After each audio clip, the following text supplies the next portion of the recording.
अस्सलामुअलैकुम। आज मैं आप लोगों को सब्जेक्ट उर्दू क्लास 6 चैप्टर 13 पढ़ाने जा रही हूँ। चैप्टर 13 में है खुलाई स्टेशन में खुलाबाज।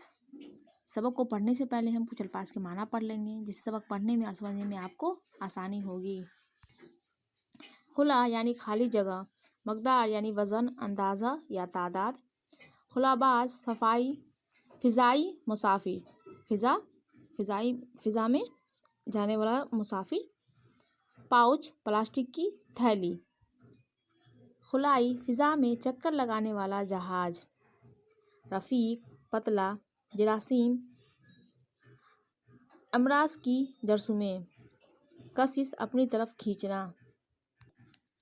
खुला में जाना बिल्कुल वैसा ही लगता है जैसे आप किसी कैंप में जा रहे हो। इसलिए खुला सफ़र पे जाने के लिए अपने साथ काफ़ी मकदार में खाने का सामान और बर्तन ले जाने की ज़रूरत होती है।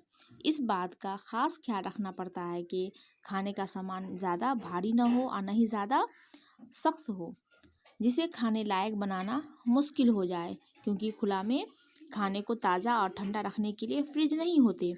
खुश्क खाना हल्का होता है, खुश्क यानी सूखा हल्का होता है और जल्दी ख़राब भी नहीं होता। इसलिए खुलाई जहाज़ में रखने से कबल इन खानों को खुश्क करके ख़ास किस्म के पैक में स्टोर किया जाता है। पैकेट्स में उसको स्टोर करते हैं। उसको पैकेट्स में खुश्क करके उसको पैकेट्स में स्टोर किया जाता है। हालांकि खुलाबाज नमक और काली मिर्च का इस्तेमाल भी करते हैं।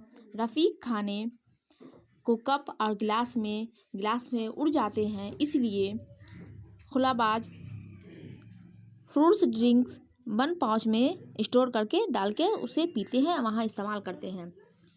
रफ़ीक यानी पतला का जो रहता है, उसे अगर वो गिलास में रखे या कप में तो वो उड़ जाते हैं, इसलिए उसे उसका पाउच बना के उसके पाउच को इस्तेमाल में लाते हैं।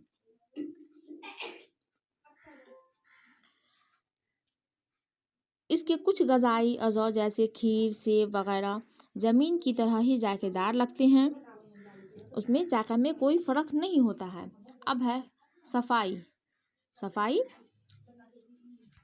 स्पेस शटल या खुलाई स्टेशनों में खुलाबाजों का महीनों तक एक साथ रहना नुकसानदेह हो सकता है अगर सफाई का ध्यान न रखा जाए। गंदगी की वजह से बीमारी के जरासीम पैदा होने का डर बना रहता है। ये जरासीम खुला में तेज़ी से बढ़ते हैं, जिनसे खुलाबाजों को बीमार होने का भी डर रहता है, इसलिए वहाँ सफाई ज़रूरी होती है। अपने आप को साफ़ रखने के लिए खुलाबाज अपने साथ ज़मीन से एक ख़ास किस्म की किट लाते हैं, ख़ास किस्म की किट लेकर जाते हैं, जिसमें टूथब्रश, टूथपेस्ट और कंघियाँ वगैरह होते हैं। खुलाबाज एक बड़े सिलेंडर के अंदर नहाते हैं, जिससे पानी इधर उधर न चला जाए, और वह एक किस्म के सिलेंडर होते हैं, उसी के अंदर वो नहाते हैं ताकि पानी इधर उधर नहीं जाए। अपने जिस्म में पानी डालकर जिस्म की सफाई अच्छे से करते हैं। हर 2 दिन में खुलाबाज अपनी कमीज़ और हफ्ता में 2 बार पतलून बदलते हैं। पहने हुए कपड़ों को ख़ास किस्म के बैगों में भर कर रख देते हैं, और जो कपड़े पहनते हैं उसके लिए ख़ास किस्म के बैग बनाई जाती है, जिसमें उसे वो भर के रख देते हैं। यहाँ तस्वीर में भी दिखाई जा रही है। स्पेस शटल में एक टॉयलेट भी होता है, जिसे खुलाबाज इस्तेमाल करते हैं। इन टॉयलेट्स को ज़मीन की तरह बनाया जाता है। मरीन में सफाई के लिए पानी की जगह हवा का इस्तेमाल किया जाता है। इनके अंदर बदबू और बैक्टीरिया को हटाने की गर्ज से हटाने के लिए इसमें एक एयर फिल्टर की मदद ली जाती है।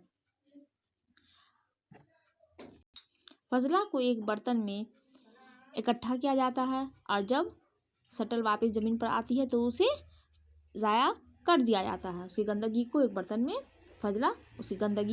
में इकट्ठा करते हैं, और जब वो ज़मीन पे आती है तो उसकी सफाई हो जाती है, उसको फेंक दिया जाता है, उसकी गंदगी को साफ़ कर दिया जाता है। यहाँ तस्वीर में भी दिखाई जा रही है किस तरह से स्पेस में लोग रहते हैं और अपनी सेहत का भी ख्याल करते हैं, किस तरह से वो वर्जिश करते हैं, अपनी सेहत का ख्याल करते हैं। अब यहाँ वर्जिश के बारे में बताया गया है कि खुला में वर्जिश शौकिया नहीं बल्कि अपने आप को फिट और चुस्त रखने के लिए की जाती है। वहाँ शौक से नहीं की जाती है वर्जिश, अपने आप को सेहतमंद रहने के लिए वहाँ वर्जिश ज़रूरी होती है। ज़मीन पर उसकी कशिश हमारी हड्डियों और अज़लात के खिलाफ काम करती है और हमारे जिस्म के वज़न को सेपरेट देती है। मगर खुला में जहाँ कशिश नहीं होती वहाँ खुलाबाजों के अज़लात और हड्डियों को वज़न कम हो जाता है। खुला में खुलाबाज वर्जिश के लिए साइकिल और दीगर मीटर जैसे आलात का इस्तेमाल करते हैं जिनसे उनकी हड्डी और अज़लात में मजबूत रहते हैं। अगर ऐसा न किया जाएगा तो उसकी हड्डी कमज़ोर हो जाएगी, पतली हो सकती है और अज़लात ढीले पड़ सकते हैं, जिस वजह से खुलाबाजों को वर्जिश करनी उतनी ही ज़रूरी है जितनी कि ग़ज़ा का लेना। जितना वो ग़ज़ा के इस्तेमाल जितना ज़रूरी है उतना ज़रूरी वर्जिश करना भी होता है वहाँ। तो ये सबक को अच्छे से पढ़ लेना, इसके अल्फाज और माना को भी अच्छे से पढ़ लेना, अपनी नोटबुक पे इसको अच्छे से नोट कर लेना। खुदा हाफिज़।